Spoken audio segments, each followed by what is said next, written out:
So again, let's come back to the question, where can I get faith? तो फिर इस सवाल पे वापस आते हैं कि मुझे विश्वास कहाँ से मिल सकता है। If God is pleased by faith, अगर परमेश्वर विश्वास से आनंदित होता है, where do I get faith? मुझे विश्वास कहाँ से मिलेगा? The Bible teaches us Bible हमें सिखाती है that faith comes. Say faith comes. कि विश्वास आता है। बोलो विश्वास आता है। Faith comes. विश्वास आता है। How does faith come? विश्वास कैसे आता है?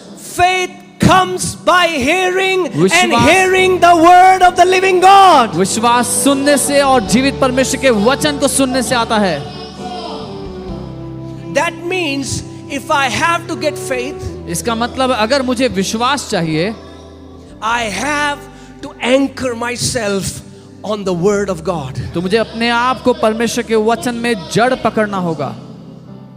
The word of God carries the faith of God. परमेश्वर के वचन में परमेश्वर का विश्वास है। That means the amount of God's word that is hidden in my heart is the amount of faith that I will walk in. इसका मतलब जितनी मात्रा में परमेश्वर का वचन मेरे हृदय में छुपा हुआ होगा, उतनी मात्रा में मैं विश्वास में चलूंगा अपने जीवन में।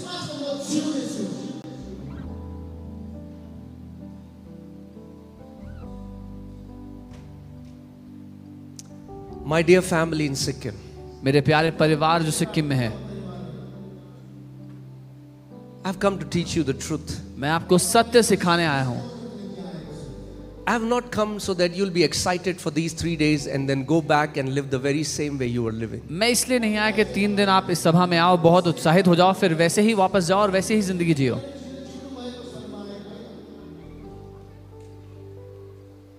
I want to teach you something that you will apply in your life. मैं आपको कुछ ऐसा सिखाना चाहता हूँ जो आप अपनी जिंदगी पर लागू कर सको। And it has nothing to do with your age. और इसका आपकी उम्र से कोई लेना देना नहीं है। You can be 12 years old, you can be 14 years old, you can be a teenager sitting in this stadium and you can start walking in great faith. आप 12 साल के, 14 साल के जवान व्यक्ति होकर के महान विश्वास में चल सकते हैं। So faith comes. तो विश्वास आता है। I don't have to earn it. मुझे वो कमाना नहीं पड़ेगा, It comes. वो आता है। It comes through the word. वो वचन के द्वारा आता है।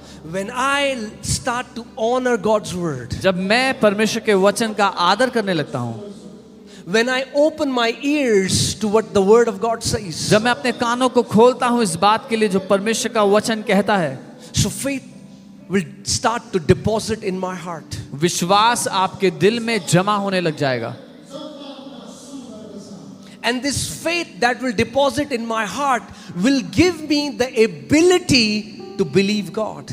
और ये विश्वास जो मेरे दिल में जमा होता है, ये मुझे क्षमता देता है परमेश्वर पर भरोसा करने के लिए, उस पर विश्वास Because करने hear के लिए। this, सुनिए, you cannot believe God with your head. क्योंकि अपने दिमाग से आप परमेश्वर पर विश्वास नहीं कर सकते। You will say, yes, I believe God. आप कहेंगे हाँ मैं मानता हूँ परमेश्वर को, But that's not how you believe God. लेकिन ये तरीका नहीं है परमेश्वर को मानने का। I became a worship leader in my church. मैं अपने चर्च में वर्शिप लीडर बन गया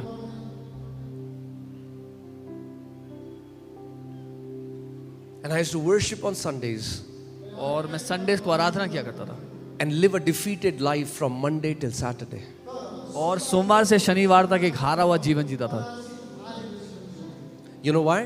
पता है क्यों? Because I used to go to church for worship. क्योंकि मैं चर्च जाता था आराधना के लिए। And I mean, like, not even for worship. Let me say it in a better way. I used to go for Christian songs. मैं जाया करता था क्रिश्चियन गानों के लिए, मैं ऐसा कहूँगा, Christian songs. क्रिश्चियन गीतों के लिए। So as long as songs were there, I used to be excited. जब तक गाने चल रहे होते थे मैं बहुत उत्साहित होता था, But I had no honor for His word. पर उसके वचन के लिए मेरे अंदर कोई आदर नहीं था। If you would ask me what did pastor say, अगर आप I मुझसे would tell you, पूछते I कि don't know. पास्टर ने क्या कहा है, तो मैं कहता मुझे नहीं पता। But I knew the songs. पर मुझे गाने पता थे, I could sing the songs. मैं गाने गाता था। And I learned Christianese in church. और मैंने चर्च जाकर क्रिश्चियनीज सीख ली। Do you know what Christianese is? क्या आप जानते हैं क्रिश्चियनीज क्या होती है? The people of China speak Chinese. China के लोग चाइनीज बोलते हैं, The people of Vietnam speak Vietnamese. Vietnam के लोग वियतनामीज बोलते हैं, And people in church speak Christianese. और चर्च के लोग क्रिश्चियनीज बोलते हैं। So when I started going to church, जब मैं चर्च जाने people लगा, started saying, Hallelujah, brother. लोग कहते हैं हालेलुया भाई। So I also said, Hallelujah. मैंने कहा hallelujah. They'll say, Praise the Lord. उन्होंने कहा प्रेज द लॉर्ड, जय मसीह जय की, मसीह की। जय मसीह की। मगर मसीह की कोई जय थी नहीं मेरे जीवन में। But there was no victory of Christ in my life.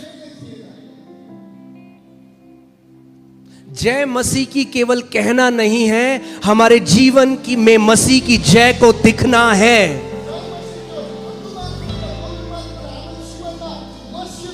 We must demonstrate the victory of जो Christ to our Masih life. ने जय हमारे लिए ली है, उस जय को हमारे जीवन में प्रकट होना जरूरी है। The victory that Christ has purchased for us must show up in our lives.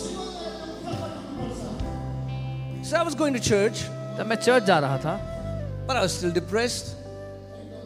I was still poor, मैं डिप्रेस था, was गरीब still था, sick, बीमार था, but I अभी was भी singing the songs. गाने तो गा रहा था I was going to church. और चर्च जा रहा I था, became a member of a church, church का मेंबर बन गया, but there was no transformation. पर कोई बदलाव नहीं था मेरे जीवन में।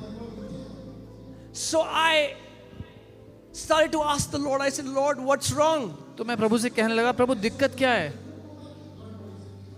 Why doesn't my life change? मेरी जिंदगी क्यों नहीं बदल रही प्रभु? And one day he spoke to me एक दिन उसने मुझसे बात की and he said, because you do not honor my word. और कहा, उसने कहा क्योंकि तुम मेरे वचन का आदर नहीं करते।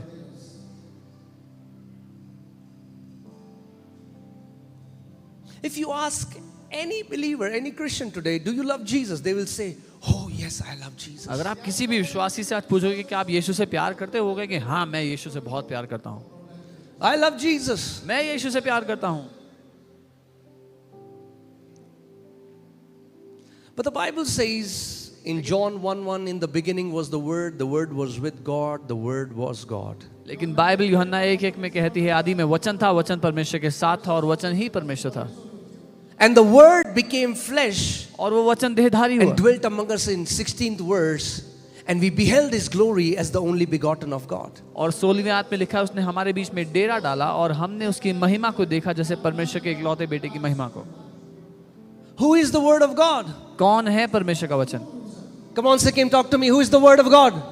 कौन है परमेश्वर का वचन? What's His name? क्या नाम है उसका? Jesus. यीशु। Hear this. सुनिए, That means इसका मतलब the attitude I have towards God's Word is the attitude I have towards Jesus. जो मेरे दिल का रवैया परमेश्वर के वचन के लिए है, वही मेरे दिल का रवैया यीशु मसीह के लिए है।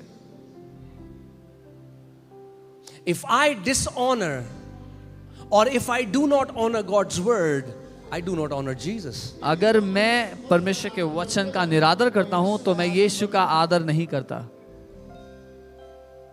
Jesus said for Pharisees, with lips they say good about me, यीशु ने कहा फरीसियों के लिए कि अपने होठों से ये मेरी प्रशंसा करते हैं, मेरी स्तुति करते हैं, but their hearts are far away from me. I was one of them. लेकिन उनके दिल मुझसे बहुत दूर हैं और मैं भी उनमें से एक था। The things in my life were not changing because there was a crisis of faith in my life, and there are so many Christians, there is a crisis of faith in their lives. मेरे जीवन में चीजें इसलिए नहीं बदल रही थी क्योंकि मेरे जीवन में विश्वास का अभाव था और बहुत से विश्वासियों के जीवन में विश्वास का अभाव है। So I made a commitment to myself. तो मैंने अपने आप से वायदा किया, I said, I'm going to honor God's Word. मैंने कहा मैं परमेश्वर के वचन का आदर करूंगा। I'm not going to read Bible just to do a religious devotion. मैं एक धार्मिक काम की तरह बाइबल नहीं पढ़ूंगा सिर्फ, I will see it as the Word of God. मैं उसे परमेश्वर के वचन की तरह ही देखूंगा। I will fill my heart with God's Word. मैं अपने दिल को परमेश्वर के वचन से भर दूंगा। And as I started to do that, और जब मैंने ये करना शुरू कर दिया, And as I began to meditate God's word, जब मैं परमेश्वर के वचन पर मनन करने लगा, and as I began to speak God's word, जब मैं परमेश्वर के वचन को बोलने लगा, and as I started to believe God's word, जब मैं परमेश्वर के वचन को मानने लगा, I started to see that my life started to change. मैं देखने लगा कि मेरी जिंदगी बदलने लग गई। I started to come out of sicknesses. मैं बीमारियों से बाहर आने लग गया, I came out of lack. मैं कमी घटी से बाहर आ गया, I came out of depression. मैं तनाव डिप्रेशन से बाहर आ गया, I started to live a life of victory. मैं जय का जीवन जीने लग गया। And that is the life that Jesus came to give us, a life of victory. और यही वो जीवन है जो यीशु हमें देने के लिए आए, जय का जीवन। The Bible says we are more than overcomers. Bible कहती है हम जयवंत से बढ़कर हैं। Victory is in your DNA. जय आपकी बनावट में है, You just have to realize it. आपको बस इस बात को पहचान लेना है। That's why hear this. इसलिए सुनिए, True Christianity is not asking for more. सच्ची मसीहत और मांगना नहीं है। Oh God, give me ओ more. प्रभु मुझे और दे दो, Oh God, give me more. ओ प्रभु मुझे और दे दो। No. नहीं, True Christianity सच्ची मसीहत is discovering what already belongs to you in ये Christ Jesus. पहचान लेना है कि पहले से ही मसीह यीशु में आपको क्या मिल चुका है। Amen. आमीन।